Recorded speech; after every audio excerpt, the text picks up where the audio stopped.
Alright guys, welcome back to another episode of Caught Fishing. For today's episode, I will show you guys how I am mounting my downrigger to my Hobie Pro Angler 14 kayak. So I've been struggling to troll for trouts lately, so I'm hoping adding depth control with the downrigger would help with that. The one I have is the Scotty 1060 Depth King.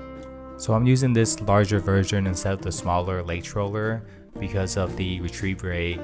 This one has about 2 feet for a spin, which would be very helpful for a deeper trolling, like for salmon in the summer. Okay, originally I had intended to mount it up towards the front of the kayak, where the plate is located. Here I have it secure with zip tie to kind of demonstrate what it would look like mounted here. I try to have it as close to the seat as possible. The main issue with this spot is that it's too far forward for me to operate it efficiently.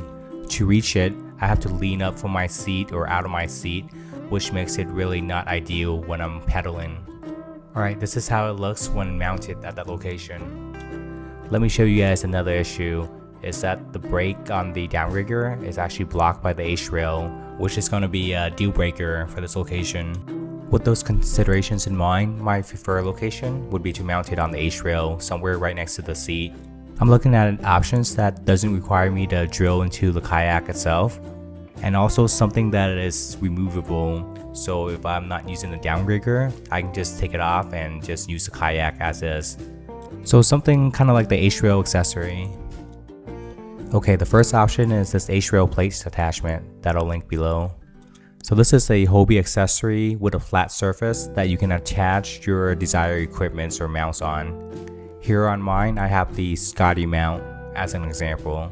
For the Scotty downrigger, I would need 2 of these mounted side by side, and then I can mount them on the H-rail and secure the downrigger mount on that way. This option is a little bit expensive because each of these plates goes for about $22–$23, so a pair of them would run about $45–$50 after tax. Alright, so in my search to find the solutions to mount it, I came across this item right here, the Scotty 2027 rail mounter.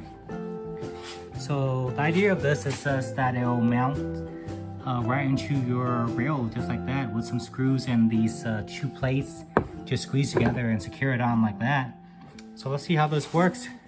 Yeah, this is what it comes with right here. I just want to show you guys quickly how heavy duty this stuff is. So this should be able to mount on no problem, and I won't have any fear of this stuff breaking or this plastic cracking or anything.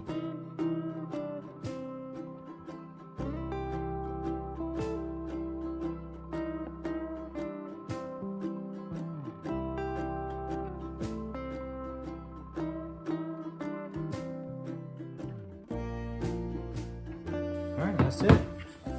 Good to go. And this item, this piece will just come together just like that and tighten to the rails.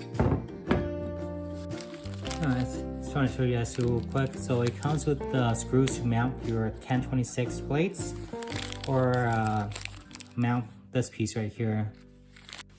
Alright, so this is what it looks like after screwing the mounts on for the downrigger. One issue here is the top 2 screw doesn't actually go all the way through enough for me to be able to put the washer on. I don't know if you guys can see this right here, but down there it's not coming out enough to where I can get the washer on it to screw it on. So I'm not sure if that's by design or maybe, I don't know if the screw's not long enough or what's the deal, but that was the case with both this one and the other front side screw. Well, with just the bottom 2 bolts on, it's still pretty securely attached to the base, so I think it should be good for use. Just in case, I would use good old zip tie to secure the 2 front hose, and I think this should be good to go with that. Alright, so this is how it looks after it's installed. Just 2 screws. And I haven't tightened it up yet, but it's looking like it's pretty sturdy. It has a nice secure fit to the H-rail, and it sits right on top of the hole, which should add for some extra reinforcement. And notice I put it just a little bit in front of the I think this is the rudder and the transducer control. So just to where I can comfortably reach the downrigger with my seat. So let's put it on and see how it looks. As you can see, this is a much better solutions to mount the downrigger than what I had previously, trying to mount it onto this plate right here. So this is looking pretty sturdy, and the nice thing is it's right next to my seat, so I can control it without having to like lean forward or take my mover out of the seat, essentially, as with the front plate right here. It doesn't interfere with the rudder control. The cup holder I can probably scoot back a little bit, it's not a big deal. And it doesn't interfere with the control of the rudder and transducer right here. Still plenty of room to make that movement, so it's not in the way. And also right here, the brake is not interfered by anything, so it has full functionality. So yeah, looking forward to testing this out and see how it works.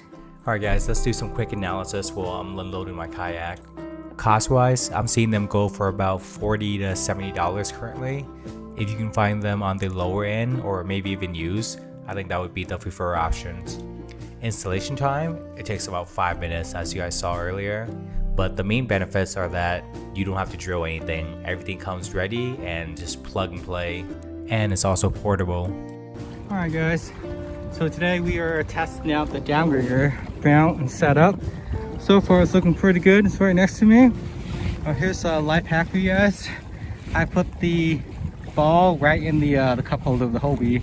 It's actually a perfect mount for it. Alright, let's see how it works. Alright, so this is how it looks. I think I gotta adjust this so it goes up a little bit higher, but we're at about 25 feet right now, and this thing is holding on pretty well. Looking pretty good, not a lot of drags. One thing I would say is it's hard to read the numbers here because it's leaning outwards, but that's okay. I think we'll try to figure it out. But other than that, looks good, smooth sailing. Let's see if we can't catch a fish today. Alright, I just adjusted it. So now it's out of the water, it's looking much better. So we'll see how this thing does. Let me bend the angle a little bit more. All right, it's looking good. Let's hope we catch some today. Let's go. Oh, what a nice day though. Oof. Beautiful day to be out. All right, so no luck again today out in Lake Sammamish. The winter grind has been pretty rough, but can't beat a nice day out in the water like this. Got out, got some good exercise, so that's a win in my book. The main purpose for this trip was to test out how the downrigger mount performs, and I can say that it's doing a pretty good job. It feels pretty sturdy and at a good locations where I can easily operate it as I do other tasks. One item to note is that there is noticeable drags from the downrigger side, so I have to adjust the rudder to compensate for that. At low speed and strong current, you may be churned towards where the downrigger deployment side is, as your ability to adjust course will be severely reduced. So something to keep in mind, you find yourself not able to adjust course in the opposite direction. One thing that would mitigate this is if I change the mount such that the arm on the downrigger is angled closer towards the kayak. What this will do is it will reduce the moment arm of the downrigger on your kayak center axis, which will decrease the drag force enacted by the downrigger on it. Kind of like how you can use more force with the longer wrench. So my theory is that by angling the arm closer to the kayak, it will decrease the drag and improve handlings, especially in low speed and strong current condition. Overall, I'm pretty happy with how this turned out. Didn't need to do any drilling or significant modifications to the kayak, and minimal DIY was involved. The cost in this case was reasonable for me because I will also be able to reuse this setup for my boat, which is another reason why I went with this option. Let me know if you guys have a better way to mount your downrigger onto your kayak, or if you have any improvement ideas or see any issues with how I have mine mounted. I'm hoping this setup will get me my first fish of the year. Alright everyone, that's it for this video. Hope you guys enjoy the content of this video. If you find the content helpful, give this video a like and leave me a comment below. Feel free to subscribe also for more videos like this, it will really help me out. Thanks for watching everyone, and until next time.